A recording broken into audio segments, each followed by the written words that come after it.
প্রতিপক্ষ আরব আমিরাত হলে কি হবে, তার উপরেও দুরু দুরু কাঁপে বুক। তার উপরেও আশঙ্কা থাকে যে কি করবে বাংলাদেশ দল, আসলে কি জিততে পারবে। এরকম আশঙ্কা হওয়ার কারণ হচ্ছে বাংলাদেশ দলের বর্তমানে আন্তর্জাতিক ক্রিকেটে অধারাবাহিক পারফরমেন্সে অধারাবাহিকতার জন্য বাংলাদেশ দলের যে অবস্থা এখন হয়েছে, দেখুন, ওয়ানডেতে আইসিসি র্যাঙ্কিংয়ে বাংলাদেশ 10 নম্বরে, টি-20তে 9 নম্বরে, টেস্টে কিন্তু 9 নম্বরে। অর্থাৎ মনে হচ্ছিল যে টেস্টে কিছুটা ভালো অবস্থানে রয়েছে বাংলাদেশ দল এই মুহূর্তে। কারণ হচ্ছে যেহেতু কনসিস্টেন্টলি বাংলাদেশ কিন্তু জিতছে, এবং বিশেষ করে গত বছর 4টি টেস্ট জিতেছে, যার মধ্যে 3টি কিন্তু দেশের বাইরে। সেই কারণে কিন্তু বাংলাদেশ দলকে নিয়ে টেস্টে একটি মনে হচ্ছিল যে ভালো অবস্থায় রয়েছে। কিন্তু সেই দলটি এবারে ঘরের মাটিতে জিম্বাবুয়ের কাছে যখন টেস্টেও হেরে গেল, তখন বোঝা গেল যে বাংলাদেশ দলের আন্তর্জাতিক ক্রিকেটে কি ভয়ানক একটি পরিস্থিতি রয়েছে। এই কারণে আরব আমিরাতের বিপক্ষে 2 ম্যাচ টি-20 সিরিজের প্রথম ম্যাচটি বাংলাদেশ খেলতে নামছে, তার আগে কিন্তু আশঙ্কা ভর করছে যে বাংলাদেশ দল কি করবে।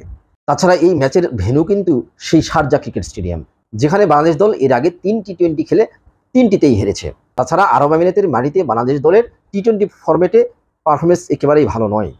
সেটি কিন্তু 2021 টি-20 বিশ্বকাপেও দেখা গেছে। সেবারে কিন্তু বাংলাদেশ দল খুব খারাপভাবে সবগুলো ম্যাচ হেরেছিল সুপার 12 পর্বে গিয়ে।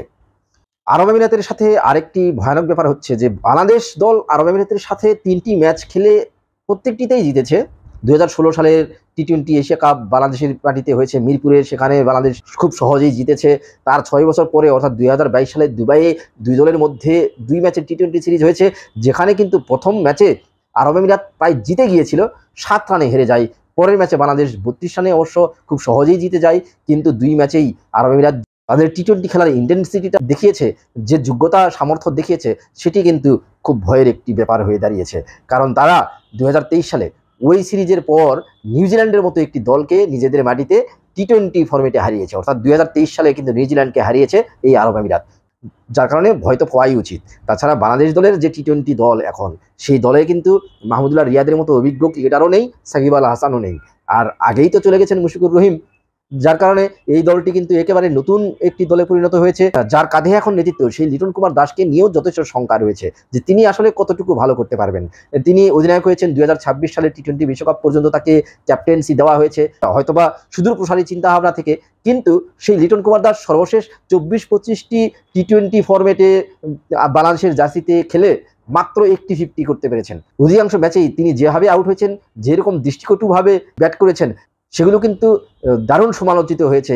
সেই লিটন কুমার দাসের নেতৃত্বে এবারে বাংলাদেশ দল কি করবে এটি নিয়ে শঙ্কা তো থাকারই কথা। তবে একটি বিষয় এখানে ভুলে গেলে চলবে না, এই টি-20 দলটি কিন্তু সর্বশেষ গত ডিসেম্বরে ওয়েস্ট ইন্ডিজ সফরে খেলেছিল আন্তর্জাতিক ফরম্যাটে।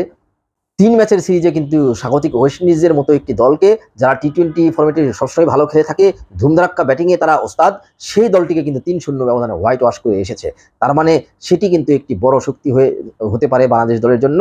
যদিও এই বছর বাংলাদেশ দল খুব একটি ভালো করতে পারছে না, চ্যাম্পিয়ন্স ট্রফিতে খারাপ করেছে, জিম্বাবুয়ের বিপক্ষে ঘরের মাটিতে টেস্ট সিরিজে খারাপ করেছে।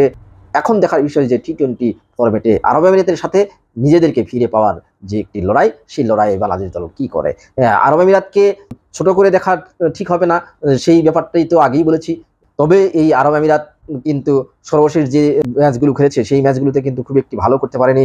সৌদি আরবের মতো দলের কাছে কিন্তু 11 রানে হেরেছে, কুয়েতের সাথে মাত্র 2 রানে জিতেছে। কিন্তু এই আরব আমিরাত আবার বড় দলের বিপক্ষে সবসময় কম্পিটিটিভ ক্রিকেট খেলে থাকে, যার কারণে এই আরব আমিরাতকে অবশ্যই সমীহ করতে হবে।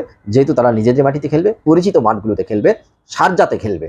2022 সালে অবশ্য 2 দলের মধ্যে 2 ম্যাচের সিরিজটি হয়েছে দুবাইয়ে, এবার হবে শারজাতে। যে শারজাতে বাংলাদেশ দল 2021 সালের টি-20 বিশ্বকাপে ওয়েস্ট ইন্ডিজ এবং শ্রীলঙ্কার বিপক্ষে খেলে 2টি ম্যাচেই হেরেছে, এবং পরবর্তীতে 2022 সালে টি-20 এশিয়া কাপ, সেই এশিয়া কাপে কিন্তু আফগানিস্তানের কাছেও হেরেছে। তো এখন দেখা যাক শারজাতে আগের 3 ম্যাচে যে পরাজয় ছিল, সেই পরাজয় কাটিয়ে এবার জয়ের ধারায় ফিরতে পারে কিনা বাংলাদেশ দল।